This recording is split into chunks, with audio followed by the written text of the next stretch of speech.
Ok, jeg har et spørsmål til dere. Kan dere gjette hvor jeg kommer fra? De fleste tror sikkert at jeg er fra Kina. Jeg ser asiatisk ut, og som Steve sa, har jeg forsket på Kina. Og det er helt riktig at familien min opprinnelig er fra Kina, og at jeg har vokst opp med mye av den kinesiske kulturen. Jeg har også reist mange ganger i Kina. Men jeg har aldri bodd over lengre tid i Kina. Noen ville kanskje ha trodd at jeg er fra Norge. Annelise er jo et navn som høres norsk ut. Og det er sant at jeg har bodd i Norge i noen år nå. Og at jeg er blitt veldig glad i den norske kulturen, som dere ser her. Jeg liker for eksempel å gå på ski. Men, som dere ser her, er jeg ikke særlig god i å gå på ski. Og dere hører også at jeg har en rar aksent når jeg snakker norsk. Så hva er min kultur? Er jeg fransk fordi jeg er født og oppvokst i Frankrike? Er jeg fransk fordi jeg har et fransk pass? Kultur er vanskelig å oppfatte, men likevel har vi et behov, kanskje ubevisst, å kategorisere. Om du er fra Norge, så hører man på dialekten din, og så plasserer deg på kartet. Om du ser utenlandsk ut, så blir du spurt hvilket land du kommer fra. Med kategorier kommer også forventninger og tanker om hvordan en andre er eller ser ut. For eksempel, nå at dere vet at jeg er fransk, forventer dere kanskje at jeg snakker sånn, og at jeg drikker champagne hele tiden, og at jeg liker baguette. Det er sikkert mange her i salen som har bodd i flere land og snakker flere språk.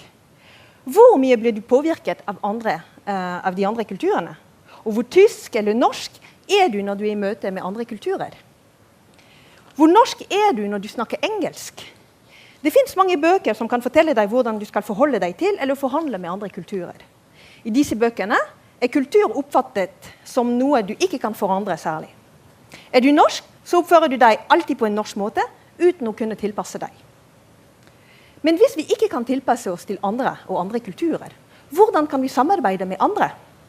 Jeg har forsket på måten nordmenn og kinesere oppfatter kulturforskjeller på arbeidsplassen, og hvordan de kommuniserer når de jobber sammen. Nordmenn og kinesere er ofte beskrevet som svært forskjellige. Kineserne for eksempel, de jobber veldig hardt, og de er sett som kollektivistiske. Nordmenn tvert imot, de jobber ikke så hardt. Og når de har fri, og de liker å ha fri, da drar de langt bort i naturen, i hytten. Og nordmenn i sånne bøker er ofte beskrevet som individualist-vikinger, som ikke er særlig flink med small talk. Likevel, hvis jeg tenker, likevel er det jo typisk norsk med dugnad. At vi går sammen og jobber for et felles gode og reparerer en hytte, for eksempel. Det er jo et tegn på at nordmenn ikke er så individualistiske, kanskje. Det er en tanke. Firmaet jeg har sett på i avhandlingen min, har forretningsenheter i Kina. Etter noen år oppstod det enkelte konflikter mellom de kinesiske og de europeiske ansatte, og ledelsen forklarte at dette var på grunn av kulturforskjellene. For å forstå det som foregikk i dette firmaet, har jeg intervjuet 14 norske og kinesiske ansatte om hva slags problemer de hadde opplevd med samarbeidet. Jeg forventet at de skulle fortelle meg, de skulle beskrive episoder som skulle skyldes kulturforskjeller. Men det gjorde de ikke. Jeg ble ganske overrasket når de fortalte meg at kulturforskjeller faktisk ikke var så viktig på arbeidsplassen.